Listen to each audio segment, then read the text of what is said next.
ಅವ್ರ ಕಂಠ ಈಗಲೂ ನನ್ನ ಇದರಲ್ಲಿ ಗಂಟ್ಲಲ್ಲಿದೆ. ಎಷ್ಟು ಚೆನ್ನಾಗಿದೆಯಮ್ಮ ಅಂತಂತೇಳು.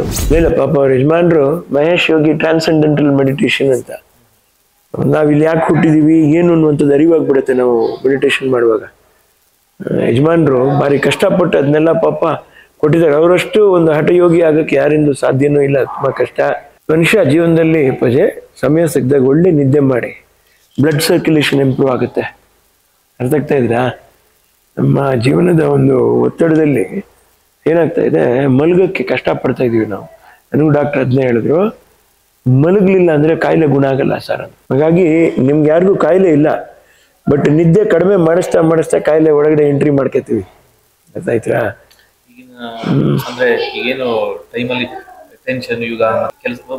ಏನಾದ್ರೂ ಮಾಡ್ಲಿ, ಒಂದು ಗಳಿಗೆಯಲ್ಲಿ ನಿಮ್ಗೆ ಹಿಂಗೆ ಅನ್ನಿಸ್ತದೆ ಗೊತ್ತಾ, ಅದನ್ನ ಅವಾಯ್ಡ್ ಮಾಡಬೇಡಿ. 10 ನಿಮಿಷ ಹೋಗಿ ಕೂತಿದ್ದಲ್ಲೇ ಹೀಗೆ ನಿದ್ದೆ ಮಾಡಕ್ ಒಳ್ಳೆ. ರಾಜ್ಕುಮಾರ್ ತರ ಧ್ಯಾನ ಆ ಥರದ್ದು ಏನಾದ್ರು? ಬೆಳಿಗ್ಗೆ ಇಲ್ಲ ಪಾಪ ಅವ್ರ ಯಜಮಾನ್ರು ಮಹೇಶ್ ಯೋಗಿ ಟ್ರಾನ್ಸೆಂಡೆಂಟಲ್ ಮೆಡಿಟೇಷನ್ ಅಂತ. ನಾವಿಲ್ಲಿ ಯಾಕೆ ಹುಟ್ಟಿದೀವಿ ಏನು ಅನ್ನುವಂಥದ್ದು ಅರಿವಾಗ್ಬಿಡುತ್ತೆ ನಾವು ಮೆಡಿಟೇಷನ್ ಮಾಡುವಾಗ. ಯಜಮಾನ್ರು ಭಾರಿ ಕಷ್ಟಪಟ್ಟು ಅದನ್ನೆಲ್ಲ ಪಾಪ ಕೊಟ್ಟಿದ್ದಾರೆ. ಅವರಷ್ಟು ಒಂದು ಹಠಯೋಗಿ ಆಗಕ್ಕೆ ಯಾರಿಂದೂ ಸಾಧ್ಯನೂ ಇಲ್ಲ. ತುಂಬ ಕಷ್ಟ.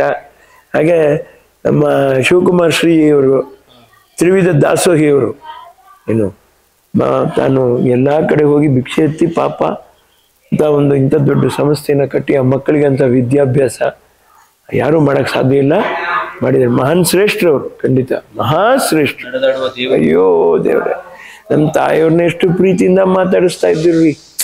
ಅವ್ರ ಕಂಠ ಈಗಲೂ ನನ್ನ ಇದರಲ್ಲಿ ಗಂಟ್ಲಲ್ಲಿದೆ. ಎಷ್ಟು ಚೆನ್ನಾಗಿದೆಯಮ್ಮ ಅಂತಂತೇಳು. ಮೃದುವಾದ ಮಗು ಕಂಠ ಅದು. ಒಳ್ಳೇದಮ್ಮ, ಒಬ್ಬ ಚೆನ್ನಾಗಿರು ಅಷ್ಟೇ ನೋಡಿ. ಎಷ್ಟು ಸಲ ಭೇಟಿ ಆಗಿರ್ಬೋದು? ಅಯ್ಯೋ ಆಗಿದ್ದೀವಿ, ಒಂದು ತುಂಬಾ ಸಲ ಆಗಿತ್ತು.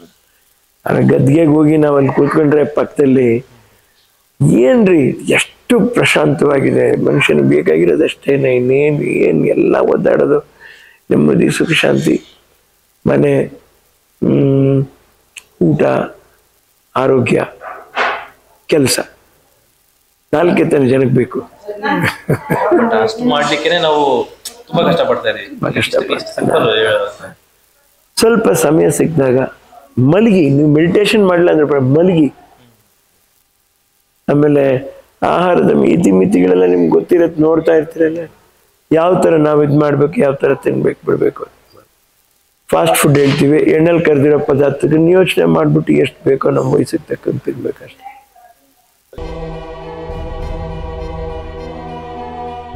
ಇದುವರೆಗೂ ನಮ್ಮ ಚಾನೆಲ್ನ ಯಾರು ಸಬ್ಸ್ಕ್ರೈಬ್ ಮಾಡಿಲ್ವೋ ಈಗ ಸಬ್ಸ್ಕ್ರೈಬ್ ಮಾಡಿ, ಶೇರ್ ಮಾಡಿ ಆ್ಯಂಡ್ ಲೈಕ್ ಕೂಡ ಮಾಡಿ.